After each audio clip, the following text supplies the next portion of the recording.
Capítulo 3. Robert Langton sentia o ar gelado e revigorante. Tá escuro.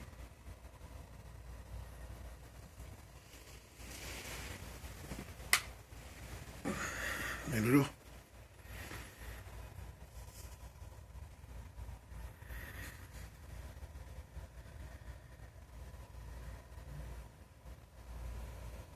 Robert Langton sentia o ar gelado e revigorante do inverno, enquanto corria na direção do sul para a rua Crisovnica. Seus passos compridos deixando um rastro solitário de pegada na fina camada de neve que cobria a calçada.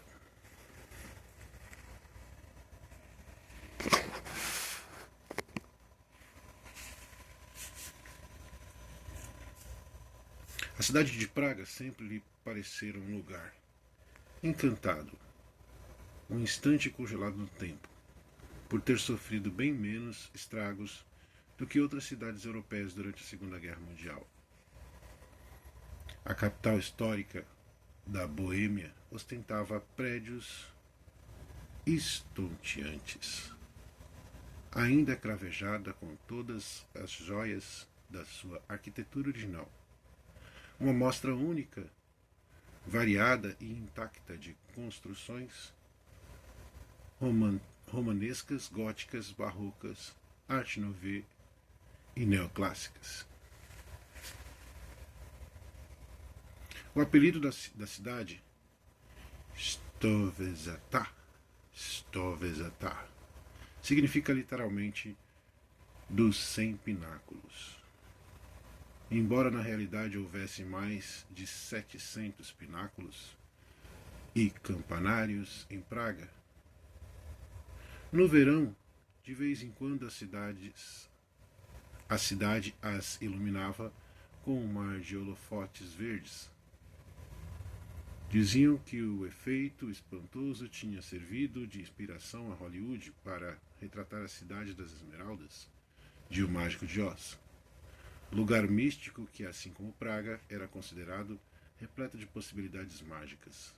Ao atravessar a esquina de Crisovnica com a rua Platnerska, Langton teve a sensação de estar correndo pelas páginas de um livro de história.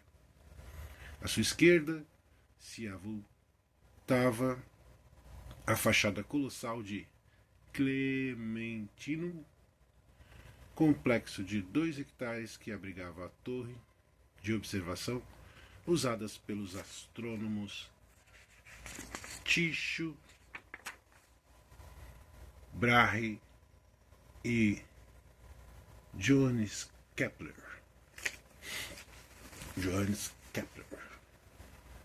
Bem como a lindíssima biblioteca barroca contendo mais de 20.000 volumes de literatura teológica antiga.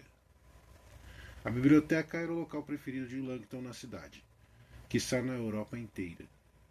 Ele e Catherine tinham ido visitar a mais recente exposição no dia anterior. Ao dobrar à direita na igreja de São Francisco de Assis, ele chegou ao acesso leste de um dos marcos mais famosos da cidade, iluminado pela claridade âmbar dos raros postes de iluminação a gás de Praga, considerada por muitos a ponte mais romântica do mundo, a Karlov Most.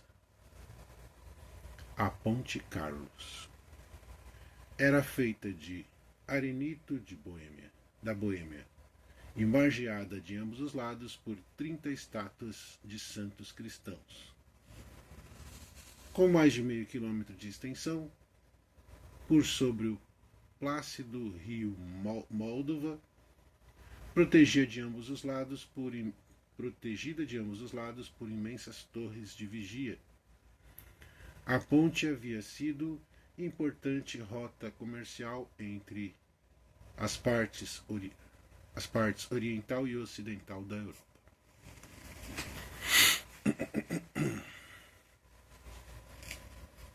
Langton atravessou correndo o arco da Torre Leste e, ao emergir dele, deparou-se com um manto de neve imaculada estendido à sua frente.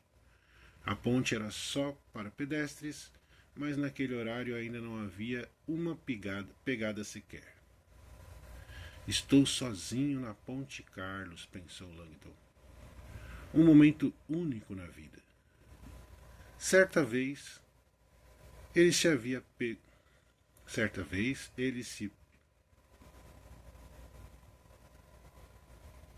Certa vez ele havia se pegado igualmente sozinho no Louvre, com a Mona Lisa, mas em circunstâncias bem menos agradáveis do que as de agora. Ele está citando o livro Código da Vinci. Os passos de Langton se largaram conforme ele foi ganhando ritmo. Se alargaram conforme ele foi ganhando ritmo. E ao chegar do outro lado do rio, ele já corria sem esforço. À sua direita e ao alto, iluminada em meio à linha do horizonte, formada pelos prédios escuros, brilhava a joia reluzente mais amada da cidade. O Castelo de Praga. Era o maior complexo de castelos do mundo, com mais de meio quilômetro de extensão, do portão oeste à extremidade leste, e ocupava um espaço de mais de 460 mil metros quadrados. Suas muralhas abrigavam 6 jardins formais, 4 palácios independentes e quatro igrejas cristãs, entre elas a esplendorosa Catedral de São Vito, onde estavam guardadas as joias da coroa da Boêmia, além da coroa de São Venceslau, amado governante da Boêmia que viveu no século X. Quando passou debaixo da torre oeste da Ponte Carlos, Langton riu sozinho ao pensar no evento da véspera do Castelo de Praga. Catherine sabe ser persistente.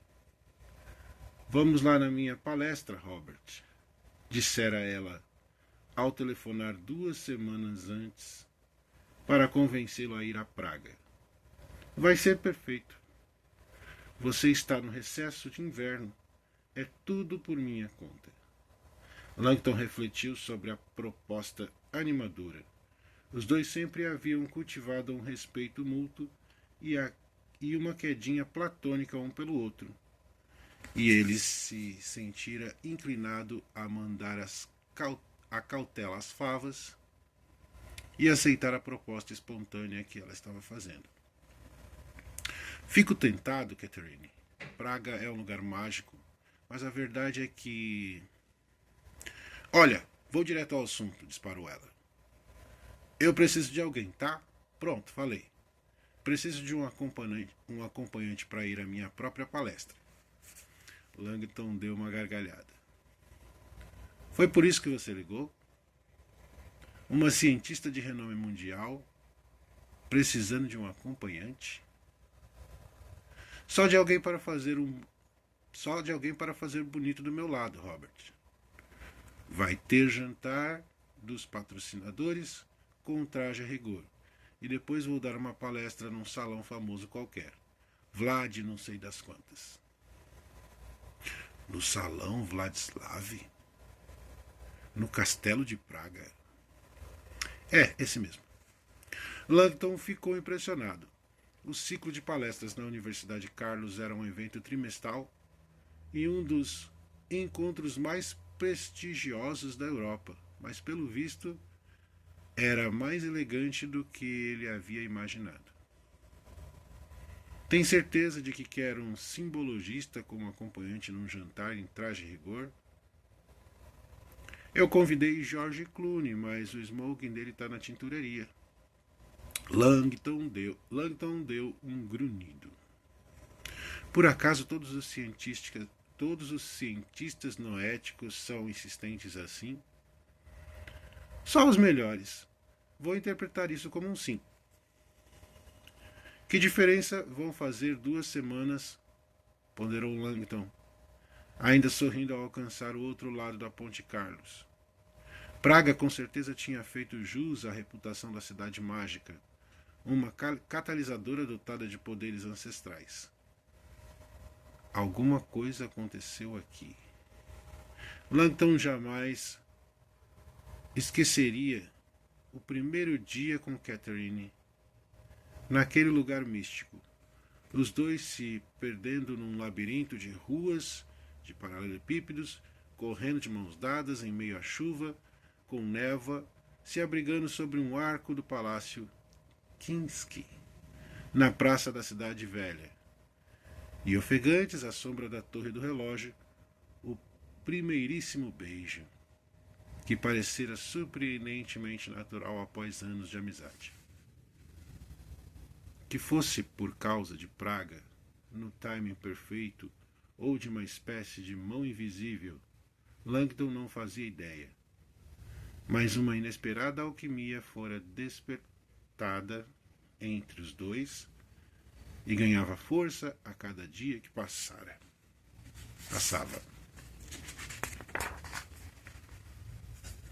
Do outro lado da cidade,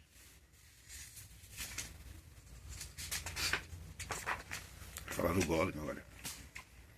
Do outro lado da cidade, o Golem quebrou a última esquina e chegou cansado ao seu prédio. Destrancou a porta externa e adentrou o exíguo hall de entrada.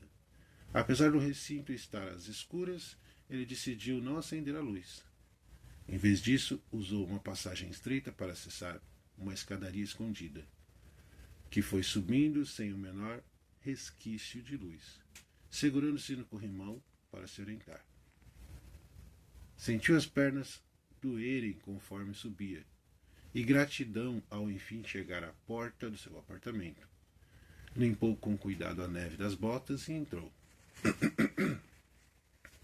O apartamento estava imerso numa escuridão completa, exatamente como eu criei. As paredes do teto eram pintadas de preto chapado, e as janelas tapadas com cortinas grossas e pesadas. Os pisos de sintecobaços e opacos quase não refletiam luz e praticamente não haviam móveis. O Golem acionou um interruptor geral e uma dúzia de luzes negras se acenderam pelo apartamento, irradiando uma leve claridade arroxeada sobre os objetos de tom mais claros. Seu lar era uma paisagem de outro mundo, efêmera e luminescente. E ela o fez relaxar de imediato. Ainda naquele espaço lhe dava a sensação de vagar por um vácuo profundo e flutuar de um objeto tremeluzente até o outro. A ausência de qualquer outra fonte de luz criava um ambiente temporalmente neutro. Um mundo atemporal no qual sua forma física não recebia estímulo circadiano. Os deveres de Golem exigem que ele tivesse uma rotina irregular, e a falta de luz liberava seu biorritmo das influências do convencional. Das influências do tempo convencional. Horários previsíveis eram um luxo a ser gozado por almas não mais simples, almas sem um fardo por carregar. Meus serviços não são exigidos por ela em horários inesperados, do dia ou da noite. Ele foi andando pela escuridão fantasmagórica, entrou no quarto de vestir, tirou a capa e descalçou as botas. Agora nu do pescoço para baixo, sua pele pálida refugia sobre a luz negra. Mas o Golem evitou olhar para ela. Seu santuário não tinha espelhos de propósito, salvo o pequeno espelho de mão que ele usava para cobrir o rosto de barro. Ver sua casca física era sempre perturbador. Este corpo não é meu. Eu apenas me manifestei dentro dele. Descalço, o Golem foi até o banheiro, abriu o chuveiro e entrou no boxe. Após remover a camada de barro que cobria o seu crânio, ele fechou os olhos e ergueu o rosto em direção ao jato morno. A água causava uma sensação purificante conforme o barro seco se dissolvia e era levado por filetes escuros que escorriam por seu corpo e desciam em espiral pelo rabo. Após ter certeza que havia se livrado de qualquer indício de sua atividade da noite anterior, o Golem saiu do chuveiro e se secou. O éter agora puxava com mais força, mas ele não pegou o bastão. Chegou a hora. Ainda nu, o Golem atravessou a escuridão até o seu Svatne, o cômodo especial que havia criado para receber o dom. No breu total, foi até o tapete de juta que mantinha no centro do piso. Com todo respeito, deitou-se nu, de barriga para cima, no centro do centro exato do tapete. Então pôs a mordaça com a bola de silicone perfurada na boca e libertou.